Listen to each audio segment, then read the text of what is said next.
नमस्कार दोस्तों, जय हिंद। स्वागत है आप सभी का आपके YouTube channel exam study IQ में।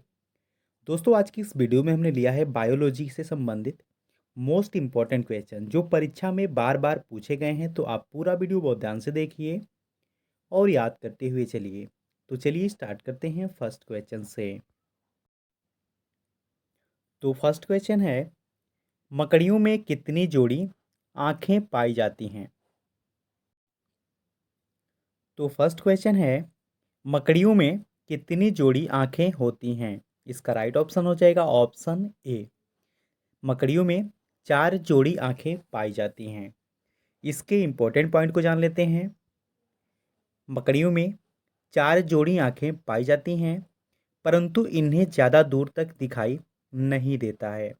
मकड़ी जो होती है, यह अर्थ्रोपोडा संघ का एक प्राणी है और विश्व भर में लगभग 40,000 मकड़ियों की प्रजाति पाई जाती है। तो इस क्वेश्चन से आपको इतनी जानकारी मिलती है। अगला प्रश्न है, निम्नलिखित में से कौन सा जंतु सरीसृप वर्ग से संबंधित नहीं है? इसका राइट ऑप्शन क्या हो जाएगा? इसका राइट ऑप्शन हो जाएगा ऑप्शन सी। फ्रेंड, जो टोड होता है, यह सरीसृप वर्ग से संबंधित नहीं होता है। इंपॉर्टेंट पॉइंट को जान लेते हैं। सरीसृप प्राणी जगत का एक समूह है जो कि पृथ्वी पर रेंगकर चलते हैं। इसके अंतर्गत सांप, छिपकली, मगरमच्छ इत्यादि आते हैं और टोड सामान्यतः मेढक की तरह ही होते हैं तथा यह उभयचर जंतु होते हैं। तो इतना आप याद रखिए कि जो टोड होते हैं वह उभयचर जंतु होते हैं। उभयचर ऐसे जंतु होते हैं जो जल तथा स्थल दोनों पर ही निवास करते हैं। उभयचर जमीन पर आने वाले प्रथम प्राणी थे। अगला प्रश्न है, मछली के हृदय में कितने चैम्बर होते हैं? इसका राइट ऑप्शन हो जाएगा ऑप्शन डी। मछलियों के हृदय में 2 चैम्बर होते हैं। इसके इंपॉर्टेंट पॉइंट को जान लेते हैं। मछली के हृदय में 2 चैम्बर होते हैं। मछलियों का हृदय केवल अशुद्ध रक्त ही पंप करता है। इनमें श्वसन क्लोम यानी कि गिल्स के द्वारा होता है। नेक्स्ट क्वेश्चन है, निम्न में से कौन सा एंजाइम अग्नाशय द्वारा स्रावित होता है? इसका राइट ऑप्शन हो जाएगा ऑप्शन सी। ट्रिप्सिन जो होता है, यह अग्नाशय द्वारा स्रावित होता है। इंपॉर्टेंट पॉइंट को जान लेते हैं। अग्नाशय मानव शरीर की दूसरी बड़ी ग्रंथि है। इससे अग्नाशयी रस निकलता है जो पाचन के लिए उत्तरदायी होता है। अग्नाशयी रस के 3 प्रकार के एंजाइम उपस्थित होते हैं। फिर जो अग्नाशयी रस होता है, इसमें 3 प्रकार का एंजाइम उपस्थित होता है। पहला होता है ट्रिप्सिन, दूसरा होता है इमाइलेज और तीसरा होता है लाइपेज। तो फ्रेंड्स, वीडियो अच्छा लग रहा है, हेल्पफुल लग रहा है, तब आप इस वीडियो को लाइक और चैनल को सब्सक्राइब जरूर कर लें और बेल नोटिफिकेशन को ऑन कर लें ताकि वीडियो का नोटिफिकेशन आपको मिलता रहे। इस चैनल से आपको निश्चित ही मदद मिलेगी।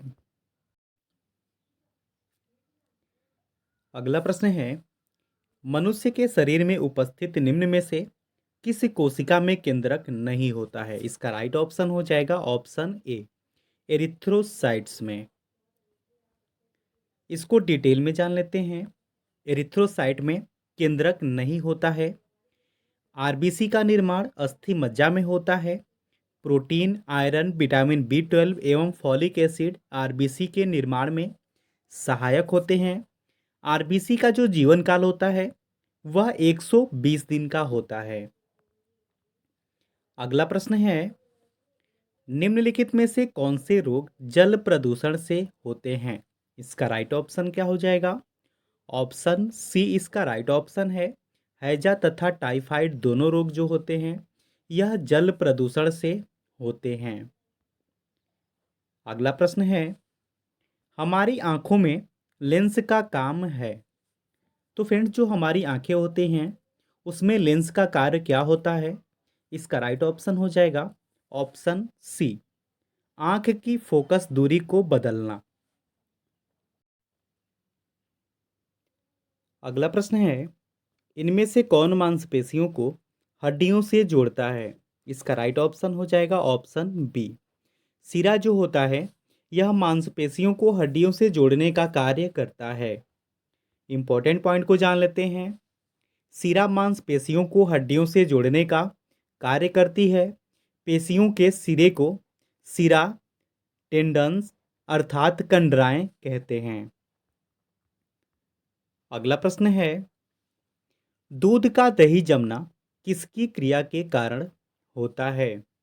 इसका राइट ऑप्शन हो जाएगा ऑप्शन सी, जीवाणुओं के कारण। दूध का दही जमना जीवाणुओं की क्रिया के कारण होता है। इंपॉर्टेंट पॉइंट को जान लेते हैं। दूध से दही जमाने वाले बैक्टीरिया को लैक्टोबैसिलस बैक्टीरिया कहा जाता है। जीवाणुओं की खोज सर्वप्रथम एंटोनी ल्यूवेनहॉक ने 1683 ईस्वी में की थी। अगला प्रश्न है, पनीर बनाने में किस किण्वन का प्रयोग होता है? इसका राइट ऑप्शन हो जाएगा ऑप्शन ए, रेनिन का। किसका प्रयोग होता है? पनीर बनाने के लिए रेनिन के। अगला प्रश्न है, मलेरिया परजीवी का प्राथमिक परपोषी है। इसका राइट ऑप्शन हो जाएगा ऑप्शन बी, मादा एनोफिलिस। डिटेल में जान लेते हैं। मलेरिया परजीवी का प्राथमिक परपोषी मादा एनोफिलिस मच्छर है। मलेरिया प्लाज्मोडियम नामक परजीवी से होता है। अगला प्रश्न है, इनमें से कौन सा स्तनधारी प्राणी है? इसका राइट ऑप्शन हो जाएगा ऑप्शन ए, चमगादड़ जो होता है यह स्तनधारी प्राणी है। इसको डिटेल में जान लेते हैं। चमगादड़ एक उड़ने वाला स्तनधारी प्राणी है। इन्हें दिन में दिखाई नहीं देता है। चमगादड़ पराश्रव्य तरंगे उत्पन्न करता है। अगला प्रश्न है, शरीर में कैल्शियम ऑक्जेलेट की बहुत ज़्यादा मात्रा किसका कारण बनती है?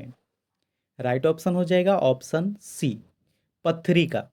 जब कैल्शियम ऑक्जेलेट की मात्रा शरीर में अधिक हो जाती है तो पथरी बनने का कारण होता है।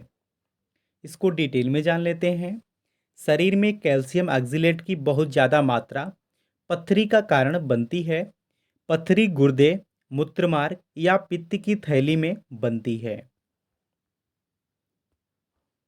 अगला प्रश्न है, भारत में सबसे अधिक उपजाऊ मृदा कौन सी है? इसका राइट ऑप्शन हो जाएगा ऑप्शन सी, जलोढ़ मृदा। फ्रेंड, जो जलोढ़ मृदा होती है यह भारत में सबसे उपजाऊ मृदा यानी कि मिट्टी होती है। डिटेल में जान लेते हैं। भारत में सबसे उपजाऊ मृदा जलोढ़ मृदा है। इसका निर्माण नदियों द्वारा बहाकर लाई गई मिट्टी तथा मलबे से होता है। अगला प्रश्न है, निम्नलिखित में से कौन बढ़ते भ्रूण के लिए पोषक ऊतक का कार्य करता है? इसका राइट ऑप्शन क्या हो जाएगा? इसका राइट ऑप्शन हो जाएगा ऑप्शन सी, एंडोस्पर्म। इसका राइट ऑप्शन है ऑप्शन सी। आज का टेस्ट है आपके लिए, शरीर की सबसे बड़ी ग्रंथि कौन सी है? 4 ऑप्शन दिए गए हैं जिनका आंसर आपको कमेंट बॉक्स में देना है। वीडियो अच्छा लगा, हेल्पफुल लगा तब आप इस वीडियो को लाइक और चैनल को सब्सक्राइब जरूर कर लें और बेल नोटिफिकेशन को ऑन कर लें ताकि वीडियो का नोटिफिकेशन आपको मिलता रहे। इस चैनल से आपको निश्चित ही मदद मिलेगी। Thanks for watching.